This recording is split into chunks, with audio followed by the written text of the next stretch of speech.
It's day 3 now after Sally, and I'm going to show you something. I'm going to just actually go ahead and flip this around and show you now while you wait for a few to come in. I'm at Big Fish Ministries in Foley. They are giving away, Summit Church is giving away free ice, but look at the line. There's the trucks on that side. Here's a line coming in from this way. Giving ice, giving out bags of ice.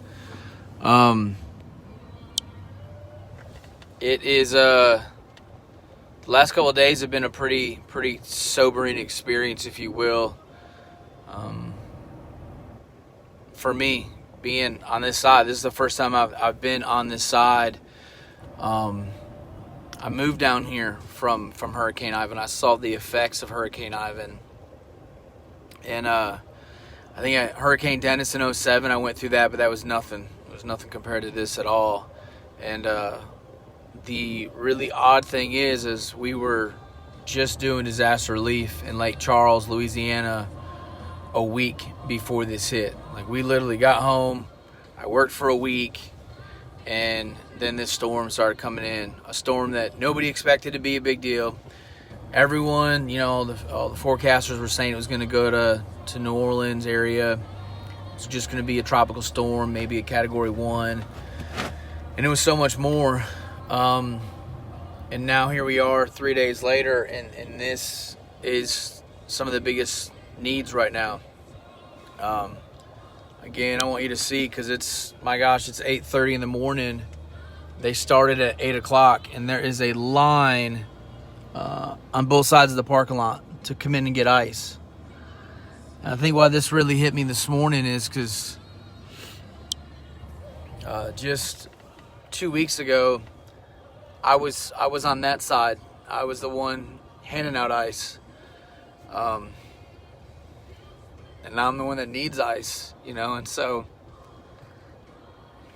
it's just crazy. I mean, to be in our own hometown and have this happen is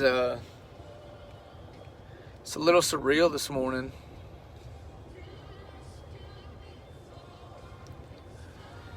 But I told Haley even this morning when I got back from Lake Charles, she said, man, I want to go on the next trip that you guys go on. She's been wanting to go. She said, I want to go on the next trip that you guys go on. I know it's weird because it's a bunch of stinky dudes most of the time, and, we're roughing it. And now she has that opportunity. It's even actually a little bit better because we get to at least sleep in our own bed. We have some comforts that you don't have when you're out doing disaster relief when you go. But she's able to do it and do it in our own community. This is our community. This is where I live. This is where I work.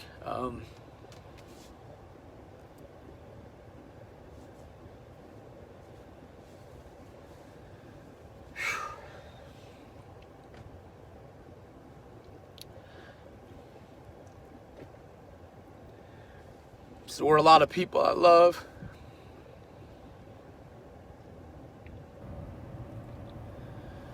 So when you see their homes down, it's a little tougher.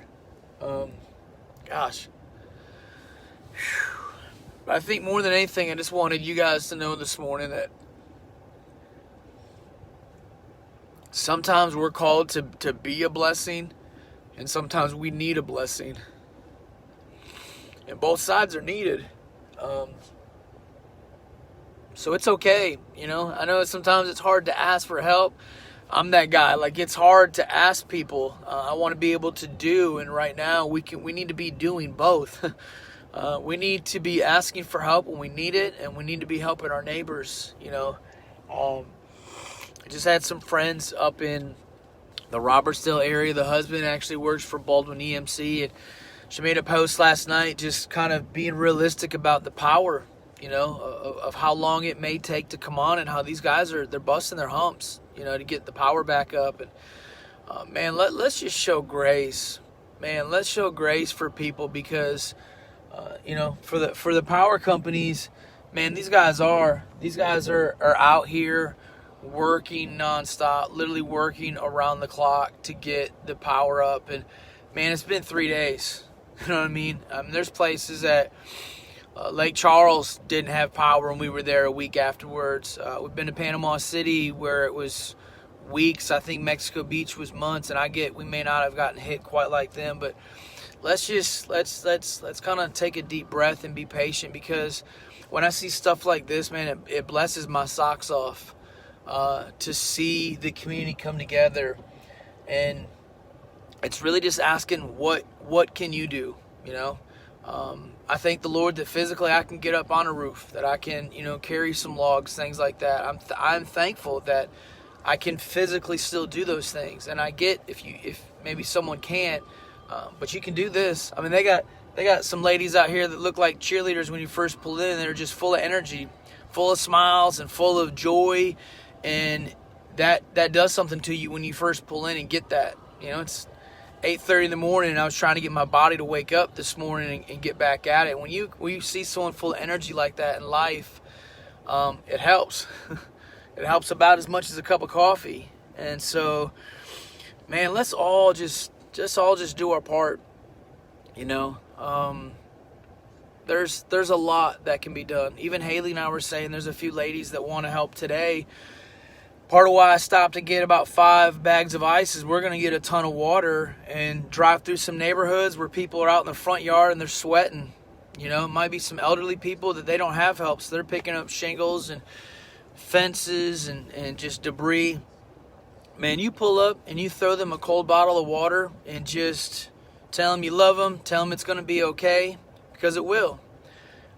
Man, that helps. That goes a long way. So I knew this was touching me this morning, but I didn't think to that extent. But I think it's just really because it's almost surreal to now wait in line and be on this side of it where I need ice, and to see a semi truck full of ice and people out there full of Jesus, full of joy, just handing out ice and loving on the community. Like I said the other day, I live in Foley, and Foley did get damaged. Pretty sure a tornado hit by our house. But I haven't even been able to make it down to Gulf Shores and Orange Beach. We had to wait for the water to go down. And so probably the next day or two we'll start making a trek down there. But, I know this is hard. It's hard to, I think it's hard for so many to grasp because it was completely unexpected for our area and to this extent. And so I get it, man. I get it. But let's just all put things in perspective, man, even last night, we were very fortunate to just love on my in-laws. They live literally 2 miles away and had major roof damage, flooding, things like that, and got home and just was reminded, man, that I thank God for family. Thank God for life. You know what I mean? Like, my wife and I at 3:45 in the morning were laying on the bathroom floor just holding each other and praying as what I believe was the tornado coming through then. I mean, it was about to rip the doors off the apartment. And let me tell you, in moments like that, I could give a crap less about my car or my clothes, my stuff. It's stuff, man. It is stuff, you guys. And if you lose it, you lose it. But I'm thankful that I didn't lose life. I'm thankful that I have my amazing wife still with me. I'm thankful that my in-laws are okay, their health. And so, man, let's just put things in perspective and let's do it with joy. I'll leave you with this. I didn't plan on it, but I'm always reminded opportunities to serve and do outreaches and disaster relief like this. I'm always reminded that I think it was Matthew 25, where they're asking, or Jesus says, when I was hungry, you fed me. When I was thirsty, you gave me something to drink. When I was sick, you took care of me. When I was, all these different things, like, when I needed, you were there. And his disciples say, Jesus, when did we ever do that for you? And he says, what you do to the least of your brothers and sisters, you do it unto me. And so, man, it's the heart of God behind that I try to carry when I go, that, these people aren't just I'm giving a bag of ice. Man, if you give a bag of ice literally as if that was Jesus Christ himself sitting in that car in need, change the way it will change the way you do it. Because think of it, if you have just some bum here that needs some ice, and you know that that's Jesus in that car, would you be different? Would you treat different? Most of us would. Just being real, most of us would.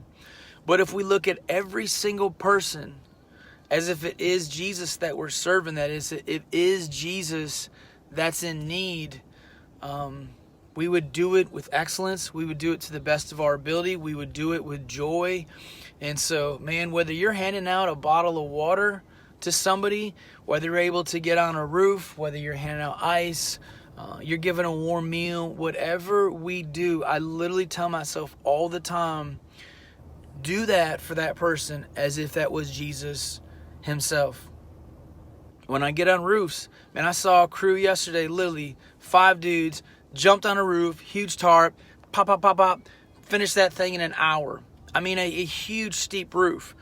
They did a crap job. They probably got paid 3 times the normal price, but they were just trying to make some money, get in, get out. They had air pockets everywhere and stuff, but you know what? That's making dollars. That's just trying to get paid and unfortunately take advantage of some people. But I'll spend a little more time on a roof because I want that roof to last. I want to make sure rain doesn't get in, whether that's my in-laws or a family I've never met that's down the street with a hole in the roof. So doing it with excellence as if you're doing it for Jesus himself. I'm thankful to live here. I really am. This just blesses me this morning to start my day seeing this, because like I said, I was doing some morning stretches and trying to get the body moving this morning. Don't have any caffeine in me yet, and this morning was a little bit tough to get moving. But seeing this, man, has just shot a jolt of energy in me. And again, I'm gonna flip it one more time for those of you that are just now logging on. You can see lines on both sides. This is Big Fish in Foley. It's actually the Summit Church that's doing it, giving away ice. If you guys live in the area, they started at 8. Man, at the rate they're going, I don't know, maybe an hour or two. When we did it in Lake Charles, we blew through this ice. But look at lines over here. Lines on this side coming through. But these people are doing it with love. They're doing it with joy. They're doing their part. They're doing their part to bless this community. So I'm thankful for them. I'm not just thankful for the ice. I'm thankful for their heart behind it. So anyways, man, I love you guys. We're going to get through this. It's a process. It's just like any process. And so right now, I'll say this real quick before I jump off because I got to go pick somebody up. But right now, we are doing immediate needs for families. Holes on roofs, trees on houses, trees blocking driveways, roads. Those are the things, those are the urgencies right now that we're focusing on. I know I've had some people ask, like, man, I've got trees down in my yard, or I got, whatever going on, like yard-wise, cosmetic-wise almost, on the exterior. Man, in a month or two, when the urgency settles down, I'll be happy to come and cut all the trees you have. But just know that right now I want to do what's most, because if we don't get these roofs patched, get trees off of houses and get these roofs patched, more water can come in, cause more damage. And so we're just trying to give people peace of mind, to get past that. So anyhow, love you guys. And look, man, this is what community looks like. Let's be community. Let's do our part, whatever that is for you, whatever you're physically able to do it, man. Love y'all.